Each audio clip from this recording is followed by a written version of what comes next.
ओम शांति। ऐसे बहुत से लोग होते हैं जो इस दुनिया से रुखसत होने के बाद अपने पीछे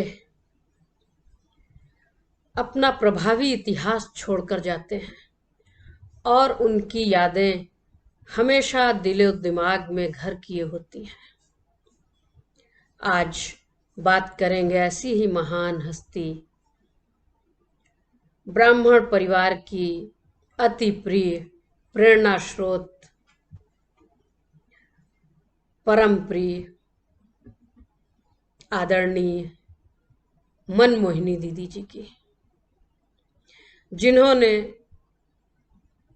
अपने पुरुषार्थ से, अपनी लगन से, एक निष्ठा से प्यारे बाप दादा के दिल में और हम सभी ब्राह्मण आत्माओं के दिलों में आज तक अपना जीवंत स्थान स्थापित किया है। तो बात करते हैं दीदी मनमोहिनी जी की। दीदी जी का लौकिक नाम गोपी था। आप एक बहुत ही नामी ग्रामी धनाढ्य सिंधी परिवार से थी। यज्ञ की स्थापना के समय किसी की परवाह किए बिना अनेक बंधनों को तोड़ते हुए आप अपनी लौकिक माँ, जिन्हें यज्ञ में सभी क्वीन मदर के नाम से जानते हैं, और अपनी लौकिक बहन शील इंदिरा के साथ झाटकू रूप से समर्पित हो गई। आप में अनेकानेक विशेषताएं थीं। वह ईश्वरी विश्वविद्यालय में प्रारंभ से ही एक मुख्य सेवाधारी, कुशल पत्र लेखिका, प्रशासन अभियंता थी। इसके साथ साथ उनके अंदर एक एक का व्यक्तिगत ध्यान रखना, इकोनॉमी, एक व्रता, योग की मूर्ति, ज्ञान मूर्ति, रमणीकता के साथ साथ मिलनसार, परखने की अद्भुत शक्ति, निर्भय और अचल अडोल स्थिति, साक्षी दृष्टा और उपराम स्थिति थी। आपका बाबा से अटूट प्यार था। हर पल, हर बोल में बाबा ही बाबा निकलता था। आप तो दिल वाला की सच्ची दिलरुबा थी। दीदी को अव्यक्त नाम मनमोहिनी मिला। दीदी के सानिध्य में जो भी आता, दीदी उसका मन ऐसा मोह लेती जो वह बाबा का बन जाता था। अनेकानेक वीआईपीज दीदी के सानिध्य में आने के बाद बाबा के बच्चे रेगुलर स्टूडेंट बन जाते थे। विभाजन के बाद सन 1952 में जब ईश्वरीय सेवाएं प्रारंभ हुई तो दीदी इलाहाबाद और दिल्ली में सेवा के निमित्त बनी और कई वर्षों तक दिल्ली कमलानगर सेवा केंद्र पर अपनी सेवाएं प्रदान करती रही। उसके बाद सन 1965 में मातेश्वरी माँ जगदम्बा जी के अपने भौतिक शरीर का त्याग करने पर, उसके उपरांत बाबा ने दीदी को मधुबन में अपने साथ सेवा में रखा। दीदी यज्ञ की हर आंतरिक कारोबार को देखती थी और यज्ञ वत्सों का पूरा पूरा ध्यान रखती थी।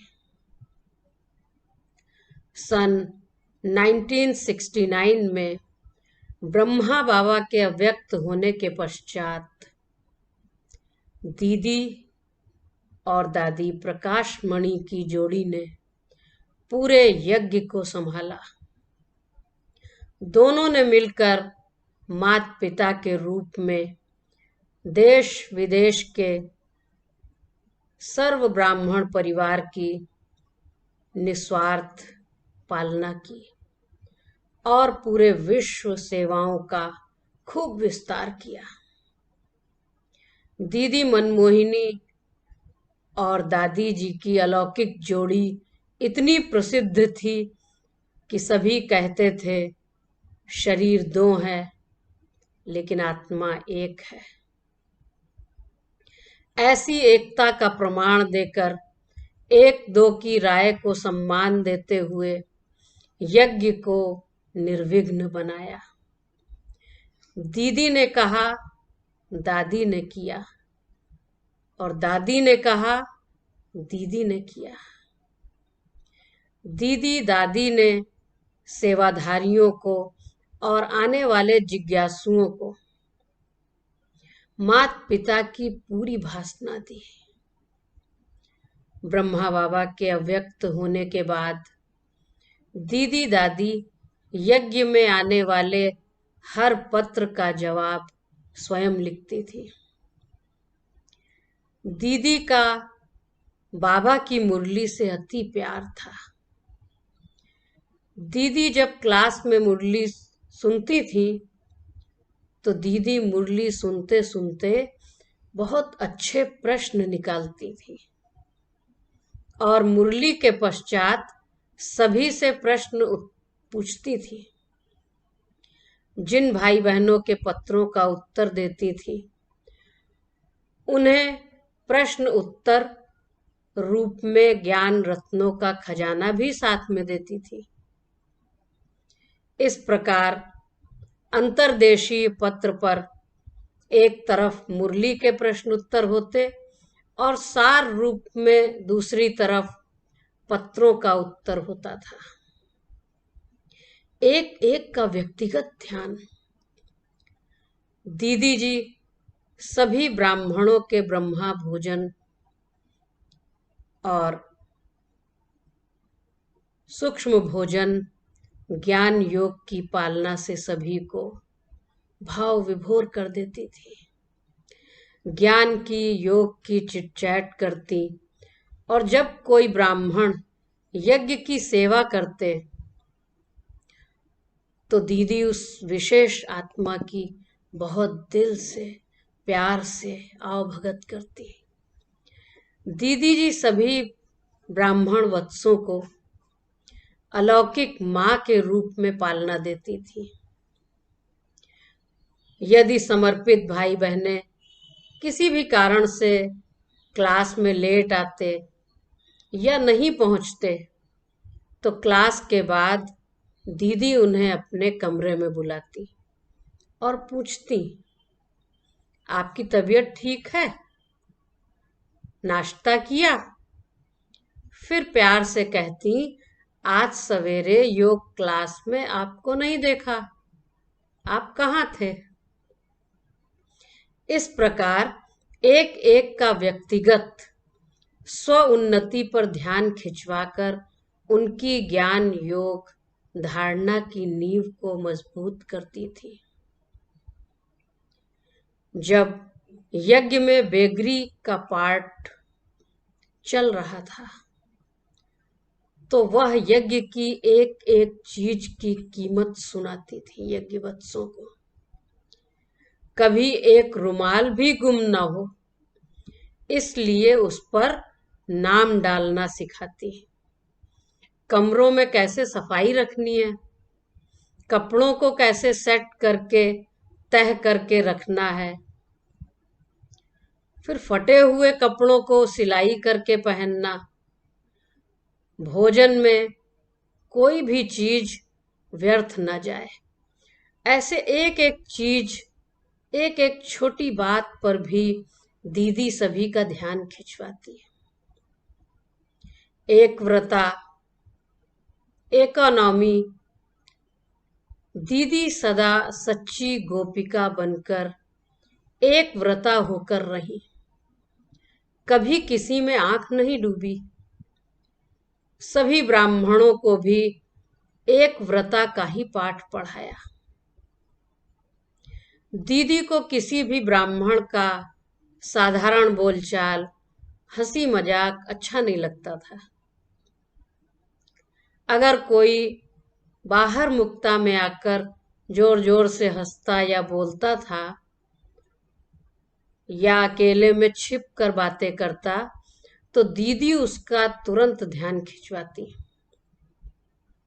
ईश्वरीय मर्यादाएं हमेशा सुनाती और कहती, सदा भाई भाई व भाई बहन की पवित्र दृष्टि से एक तो को देखना और ऐसी ही दृष्टि रखकर व्यवहार करना। दीदी जी साफ शब्दों में कहती, जब तुमने पुरानी दुनिया छोड़ दी, देह और देह का संबंध त्याग किया, तो पीछे मुड़कर क्यों देखते हो? अगर वापस जाना चाहते हो तो जा सकते हो, लेकिन यज्ञ की मर्यादा है संपूर्ण पवित्रता। मन वचन कर्म से इस मर्यादा को अवश्य पालन करना ही है। एक व्रता इकोनॉमी होकर रहना है, कम खर्च बाला नशीन। दीदी जी एक नौमी का अवतार थी। दीदी जी सदा कहती, यज्ञ की एक एक कौड़ी मोहर के समान है, कभी एक भी पैसा व्यर्थ नहीं गंवाना। कम खर्च बाला नशीन। कोई भी चीज अच्छी से अच्छी हो, लेकिन खर्चा कम हो। उसके बाद अगर दादी की विशेषता और दीदी की विशेषता हम सब देखें तो नंबर 1 स्टूडेंट थी दीदी। योग और पढ़ाई पर बहुत ध्यान रखती थी। सदा कहती, पढ़ोगे लिखोगे तो बनोगे नवाब।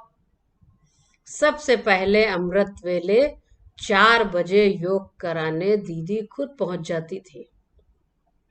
योग में दीदी विशेष एकाग्र चित्त होकर ऐसे बैठती जो आंख भी नहीं झपकती थी। दीदी की दृष्टि से कई भाई बहनों को बाबा का और सतयुगी नई दुनिया का साक्षात्कार हो जाता था। उनके नैनों से बाबा के प्यार में मोती छलकते हुए दिखाई देते थे। फिर क्लास में जाते अपने हाथ में डायरी और पेन सदा लेकर जाती थी। सबको कहती, student life is the best. हम सब स्टूडेंट हैं, कभी अपने को टीचर नहीं समझना। टीचर बनना है तो पहले स्वयं के टीचर बनो, स्वयं को पढ़ाओ, अपने आप से बातें करना सीखो। मैं बड़ी हूं, यह अहंकार कभी उन्हें छू भी नहीं पाया। रमणीकता के साथ साथ दीदी बहुत मिलनसार थी। दीदी बहुत रमणीक थी, सबके साथ खेलपाल भी करती। उसमें कुछ न कुछ अलौकिक हंसी का प्रोग्राम बनाती।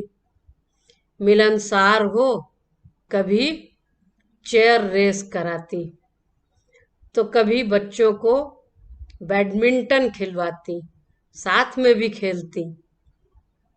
हिस्ट्री हॉल में सबके साथ बैठकर भोजन खाती और कभी अपने पर्सनल डाइनिंग रूम में छोटे ग्रुप के साथ भी भोजन करती।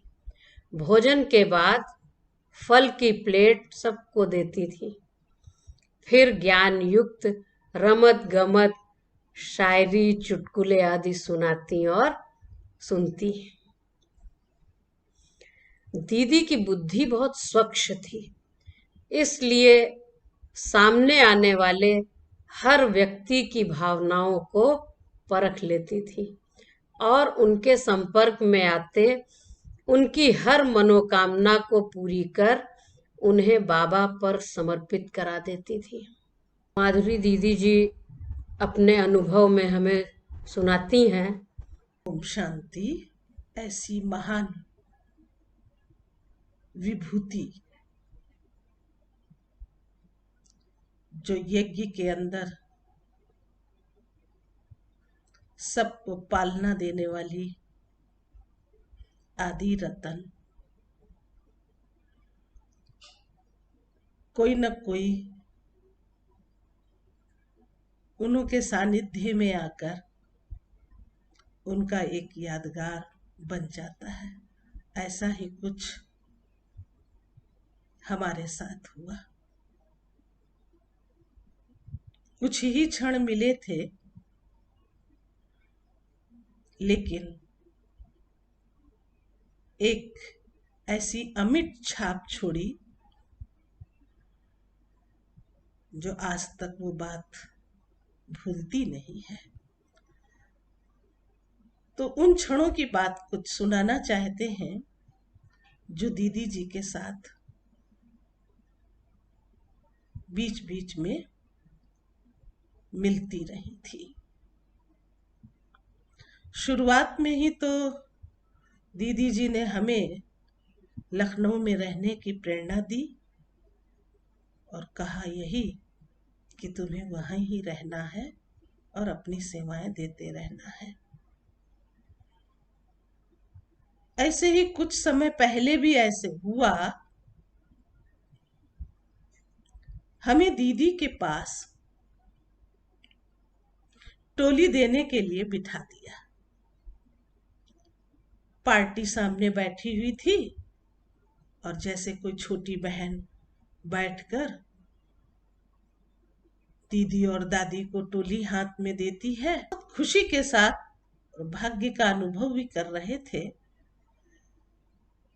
तो एक एक टोली दीदी के हाथ में हम दे ही रहे थे। समय कुछ ज्यादा हो रहा था, तो अंदर ही अंदर थोड़ा मन में आने लग गया कि हम थक रहे हैं। और फिर एक क्षण में ही वो संकल्प खत्म भी हो गया।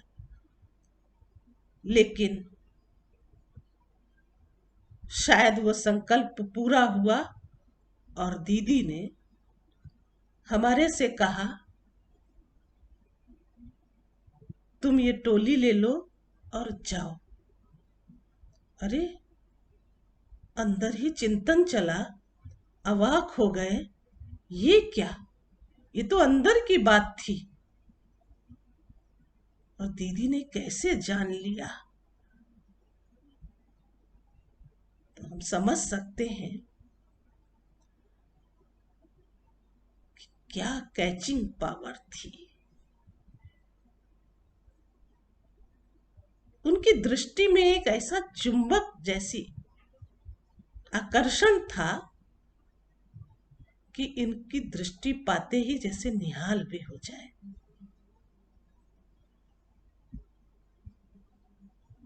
तो दृष्टि देते हुए टोली दीदी ने दिया।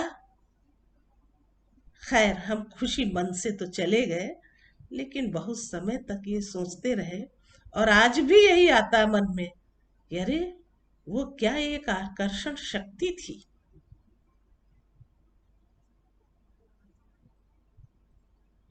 तो ऐसे आदि रत्नों की कितना न कितना हम महिमा करें, उनका गुणगान करें, कम है। ओम शांति।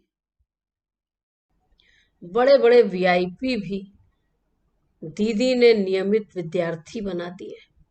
दीदी की नजर हर एक की विशेषता पर ही जाती थी और उस अनुसार उसे सेवा में लगा देती थी। दीदी के सामने हाँ जी कहना, दीदी का दिल जीत लेना। दीदी को बहस करना अच्छा नहीं लगता था। वह हमेशा कहती, तुम हाँ जी करते चलो, बाबा तुमसे सब कुछ आपे ही करा लेगा। करावन हार तो बाबा बैठा है ना। हम सब तो कठपुतलियां हैं, अपनी बुद्धि अधिक नहीं चलाओ। श्रीमत के पट्टे पर चलते रहो तो कभी कोई आकर्षण नहीं होगा। तो दीदी की इन सभी विशेषताओं को सुनते और इन सभी बातों को सुनने के बाद हम सबका मन दीदी के प्रति इतना अंदर से भाव विभोर होता कि आखिर दीदी ने क्या पुरुषार्थ किया होगा। दीदी मन मत पर मत के प्रभाव से सदा मुक्त रह, पर चिंतन पर दर्शन को छोड़ स्वचिंतन करते अपनी स्थिति को सदा ऊपर बढ़ाते चलो, उड़ते चलो, उड़ाते चलो। इसका प्रैक्टिकल उदाहरण हम सबके सामने प्रस्तुत करती थी। दीदी के अंदर बाहर सच्ची और साफ थी, इसलिए सदा निर्भय रहती थी। जो व्यक्ति अंदर और बाहर एक समान होता है तो निश्चित रूप से उसके अंदर निर्भयता का गुण तो होता ही है। यज्ञ के सामने कई प्रकार के पेपर आए, लेकिन दीदी बड़ी सरलता के साथ अचल अडोल स्थिति में रह यज्ञ को आगे बढ़ाने में सदा अग्रसर रही। दीदी का उमंग उत्साह कभी किसी ने कम होते नहीं देखा। दीदी यही कहती, जिसका साथी स्वयं सर्वशक्तिमान है, सर्व समर्थ भगवान है, उसके लिए माया के आंधी तूफान क्या बड़ी बात है। सच की नैया हिलती डुलती तो है, लेकिन सच की नाव डूब नहीं सकती। दीदी का बाबा में नई दुनिया की स्थापना के कार्य में, परिवार में और स्वयं में अटूट निश्चय था, इसलिए सदा निश्चिंत और निर्भय रही। साथ साथ सबको निश्चिंत बनाया। कोई भी बात आती तो दीदी सबको कहती, अखंड योग करो, योग से सब विघ्न स्वतः समाप्त हो जाएंगे। योग ही सर्व बीमारियों की दवा है। दीदी की स्थिति साक्षी दृष्टा और उपराम थी। अव्यक्त होने से पहले ही दीदी जी यज्ञ के कारोबार को संभालते हुए भी साक्षी दृष्टा बनती गई। कारोबार के विस्तार की बातें दीदी ने सुनना बंद कर दिया। अगर कोई किसी की बात सुनाता तो दीदी जैसे सुनते हुए भी नहीं सुनती। सबको बार बार यही मंत्र याद दिलाती कि अब घर जाना है। इन बातों को छोड़ो, हमें तो बाप समान संपन्न और संपूर्ण बनना है। से संतोष दीदी मनमोहिनी जी के साथ अपना अनुभव सुनाती हैं। एक जब भी हम मिलने को जाते थे, लास्ट में थोड़ा समय था मैं समझती, उसके बाद जल्दी दीदी ने शरीर छोड़ा।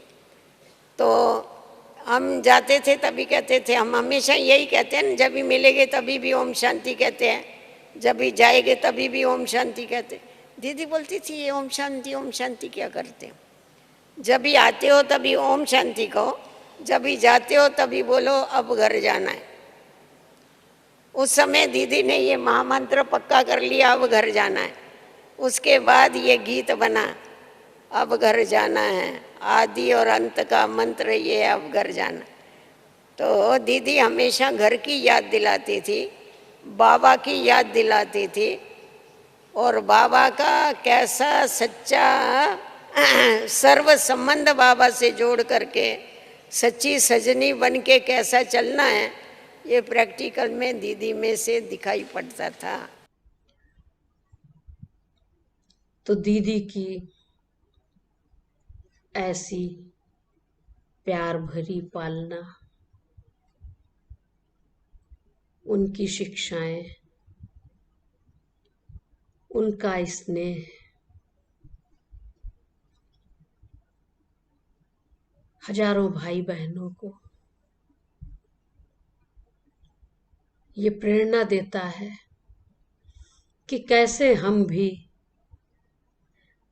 दीदी के द्वारा स्थापित किए उन आदर्शों पर चलकर अपने जीवन को संपन्न और संपूर्ण बनाएं, उनकी शिक्षाओं को आत्मसात कर इस आध्यात्म पथ पर आगे बढ़ें।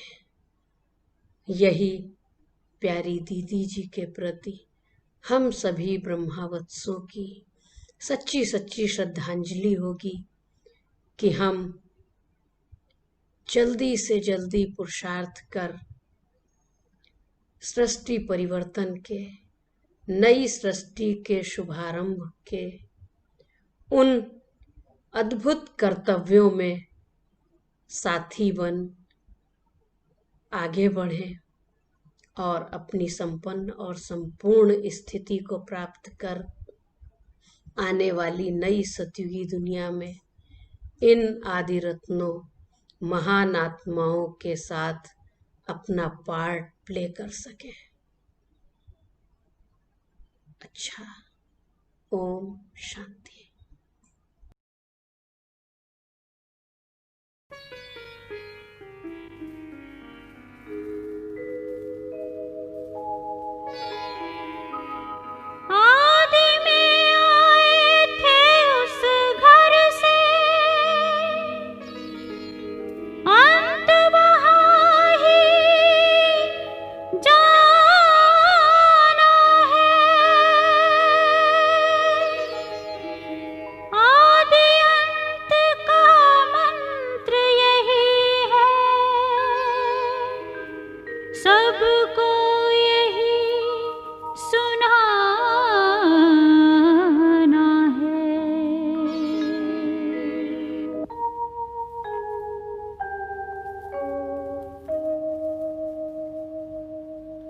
घर जाना है कि अब घर जाना है, अब घर जाना है कि अब घर जाना है। आदि अंत का मंत्र यही है, सबको यही सुनाना है। अब घर जाना है कि अब घर जाना है, अब घर जाना है कि अब घर सिंध में जाना तो नामी ग्रामी बाबा गिना जाते रहे और जो लोक परिवार थे तो उन्हों से कनेक्शन था, वो भी नामी ग्रामी रहे। तो इन दोनों के लेन देन का कनेक्शन रहते हैं। और हमारे साथ जो आनंद किशोर भाई बैठे हैं तो वो भी हमारा लौकिक में देवर का गिना जाता है। तो लौकिक रीति में भी कनेक्शन भी था और आकर्षण भी रही। आप कहेंगे लौकिक रीति में कनेक्शन तो रहा, आकर्षण क्यों रही? ये फिर बाद में ही कहा, क्योंकि बाबा का जो भक्तिपन के संस्कार थे वो एक नामी ग्रामी गिना जाता था। भगत तो बहुत ही है, तो इसके लिए आकर्षण रही। लौकिक माँ कहती थी मेरे बच्चों की लेन देन वहां होवे, ये एक उनकी अंदर की दिल रही। खैर लौकिक माँ देखी है क्योंकि वो ही मेरे को लेकर के चली थी। दोनों का ही निमित्त रखेंगे नहीं। तो जब उनकी ये भावना रही, लेकिन भावना कुछ बदल करके दूसरा रूप दिखलाया और फिर आखिरी दोनों की मन की सर्व कामनाएं पूर्ण हुई। तो खुद भी यहाँ है।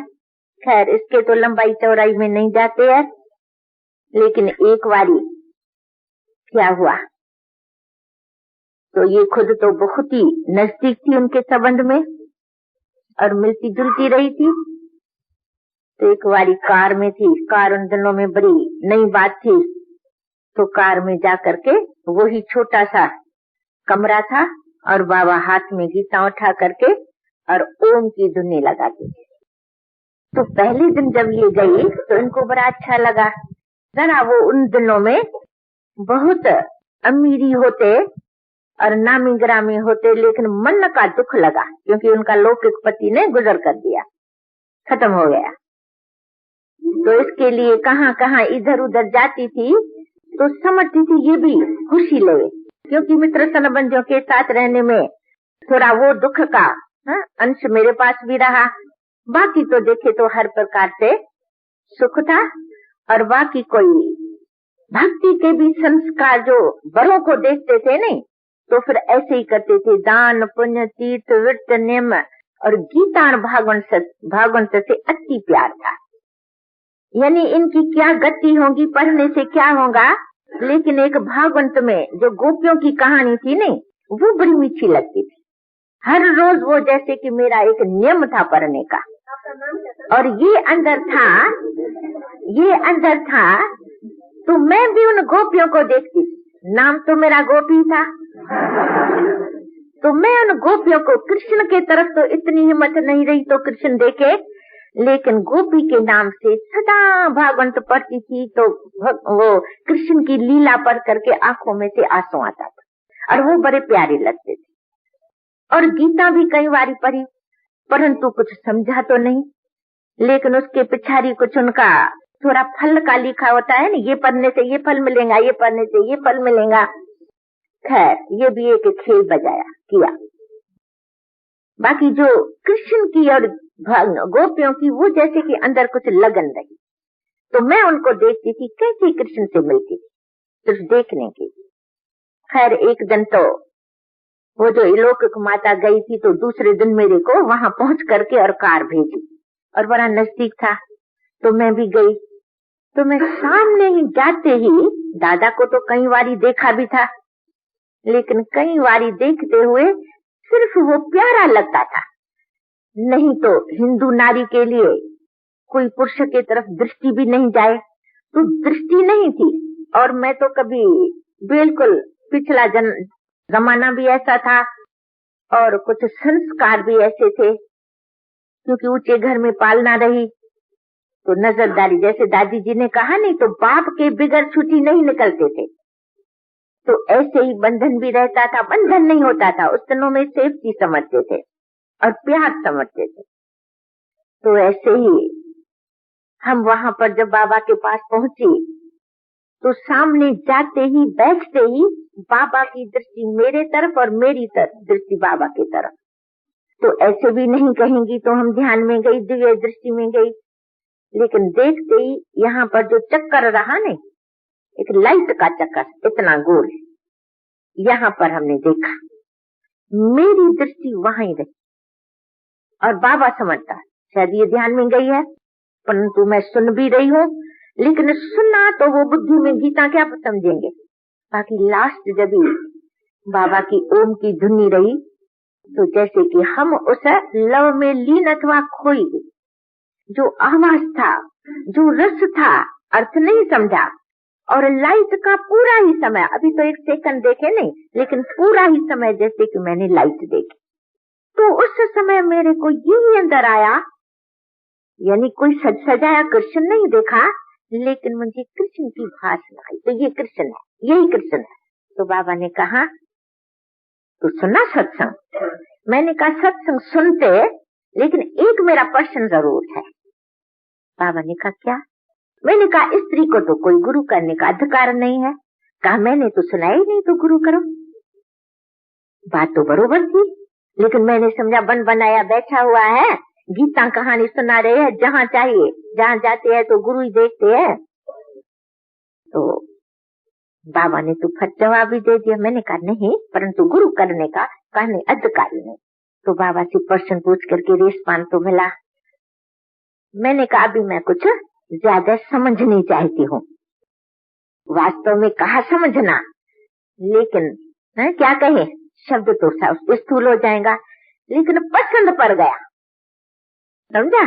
तो इनको देखती रहूं, क्योंकि कृष्ण की भावना रही नहीं, और जैसे कि आकर्षण ने आकर्षित कर दिया। और पहले दिन दिल नहीं होवे तो जाए, खैर जाना तो पड़ा।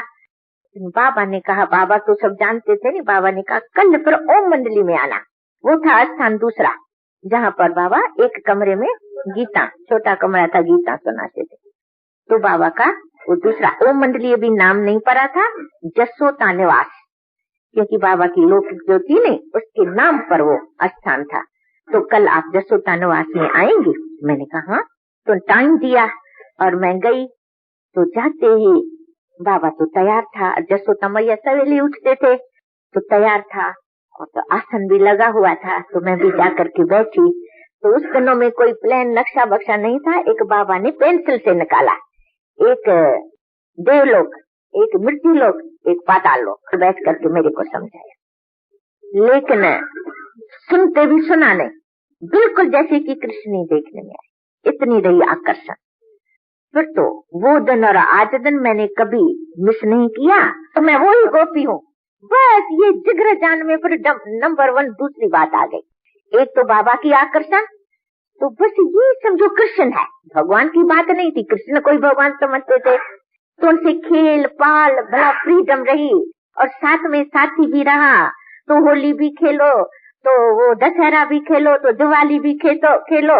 ये भी मेरे को नाज है, मैं नंबर 1 गोपी। जाना है, अब घर जाना है, कि अब घर जाना